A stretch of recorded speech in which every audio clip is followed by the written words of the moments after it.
hearts beat to the city streets. We began to feel the fire. Halo bro, assalamualaikum warahmatullahi wabarakatuh. Selamat datang kembali di vlogger kampung teman-teman. Sorry nih ya, mukanya berantakan.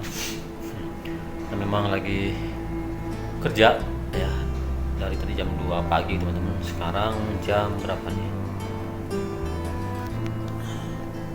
Sekarang jam setengah 6 ya. Setengah 6 tadi mulai shift pertama dari jam 2 pagi teman-teman. Ini hari kedua kerja ya setelah libur lebaran teman-teman ya. Teman-teman, di vlogger kampung kali ini saya akan sedikit curhat gitu ya. Karena sekarang sih agak ngeri ya, zaman sekarang itu seperti di tempat saya aja kemarin teman-teman, di daerah wisata gitu ya, jalur wisata itu terjadi pembegalan teman-teman ya. Pembegalan seorang sepeda motor ya, yang mungkin niatnya ya hanya tadinya ingin merampas harta bendanya ya, tapi mungkin karena kalap ya teman-teman, sehingga pengendara motornya pun sampai terbunuh ya.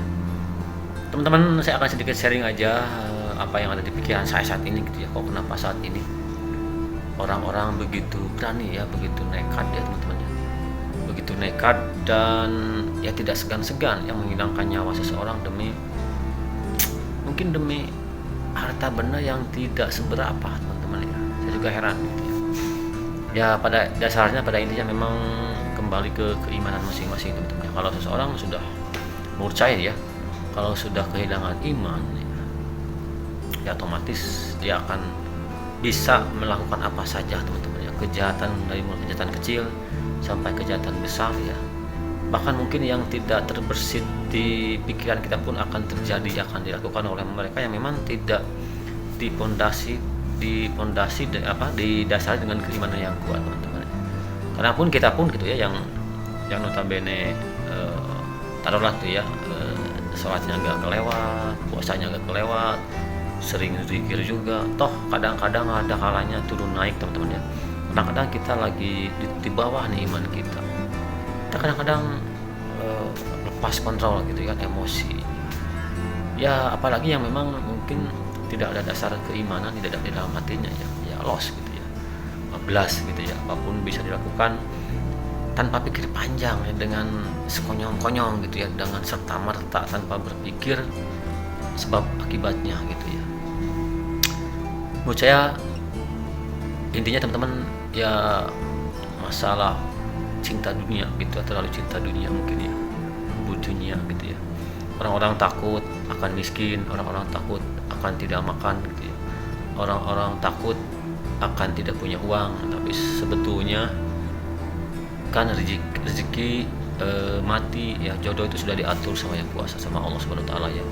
Tidak akan bisa dikurangi, tidak akan bisa dilebihkan, jatahnya untuk kita itu ya, umur kita, rezeki kita, jodoh kita.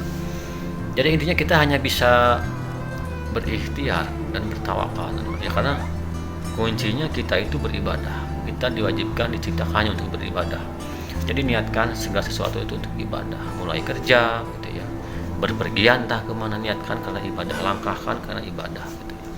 Selipkan niatnya karena ibadah, otomatis nilai setiap langkah kita itu, baik pekerjaan, baik itu pun berpergian ya, kalau niatnya diniatkan dengan ibadah untuk silaturahmi ya, insya Allah akan jadi ibadah, amal ibadah buat kita semua. Teman-teman jangan takut gitu ya. Memang betul, saya pun sering terbersit kalau lagi down gitu ya. Oh gimana nih nanti masa depan anak, gimana nih nanti tidak punya uang untuk tabungan masa depan, gimana nih nanti takut uang sekolah nggak kebayar ya. Tapi teman, intinya ya memang itu semua akan dipermudah oleh Allah asal kita bisa mau berbuat aja, bergerak aja untuk mencari gitu ya, pasti akan dikasih rezekinya gitu ya. Walaupun memang tidak datangnya dari arah yang tidak kita sangka-sangka. Rezeki itu bisa datang dari mana saja ya, bukan hanya dari gaji kita misalnya, dari sampingan kita, tapi berupa kesehatan ya. Kita misalnya uang tidak berlimpah, tapi kita dikasih kesehatan, anak-anak sehat gitu ya, kita sehat, istri sehat, keluarga sehat, itu lebih dari sekedar sekedar rezeki berupa uang. Ada juga orang-orang yang bahkan di sekitar saya pun gitu ya, banyak rezekinya berlimpah, mungkin mobilnya punya, rumahnya bak istana gitu ya. Tapi memang sebulan sekali dia sakit gitu ya, sakit, harus kontrol tiap minggu ya ke rumah sakit. Itu kan sama saja teman-teman. Jadi di sisi lain kita rezekinya dikasih secukupnya oleh Allah, tapi kita dikasih rezeki yang lain berupa kesehatan gitu ya.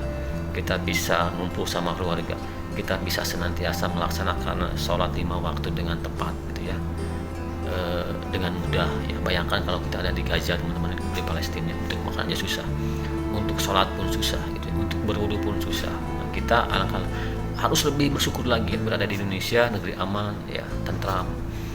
Walaupun ekonominya mungkin pas-pasan, tapi kita dikasih kenikmatan rezeki yang lain yang lebih ya, sebetulnya tidak bisa diukur dengan sejumlah uang gitu ya. Oke teman-teman, itu hanya sedikit sharing saja ya, apa yang di benak saya selama ini. Kok zaman ini sekarang makin edan gitu ya, makin nggak karuan-karuan ya, pembunuhan di mana-mana, perampokan, korupsi sampai triliunan ya, sampai ratusan triliun. Itu menurut saya kejahatan yang paling luar biasa teman-teman ya. Kok bisa gitu ya, orang yang cuman maling pisang di kebun pisang hanya untuk sekedar mengganjal perut karena lapar, dia habis-habisan babak belur dihajar massa. Tapi yang maling triliunan rupiah uang rakyat tuh ya, dia makan ya itulah hukum di Indonesia ya, mungkin karena dia levelnya tinggi ya, tapi nggak ada apa-apain gitu ya. Mungkin dihukum pun hanya beberapa tahun, keluar dia tetap kaya gitu ya. Tapi itu kan semua berbalik ke kita semua, gak bakalan berkah. Boleh sekarang di sini kita, mereka para koruptor di sini di dunia senang-senang, rezeki uang banyak berlimpah, harta benda banyak, tetapi ya nanti balasan Allah itu sangat pedih ya di dunia, di akhirat nanti teman ya. Jadi tetap istiqomah, tetap rendah hati, tetap berpikir positif. Tidak usah takut miskin, tidak usah takut punya uang. Toh kalaupun kita ini ditakdirkan untuk miskin, untuk berapa lama sih? Paling banter 70 tahun gitu ya, 65 tahun umur kita. Ya sebatas itu kita miskin, sebatas itu kita menderita ya. Tapi di akhirat kelak seumur hidup teman-teman ya, jangan lupa itu ya. Oke, terima kasih. Jangan lupa untuk di subscribe, like, komen, dan share. Semoga konten ini bermanfaat dan channel ini pun terus berkembang. Assalamualaikum warahmatullahi wabarakatuh.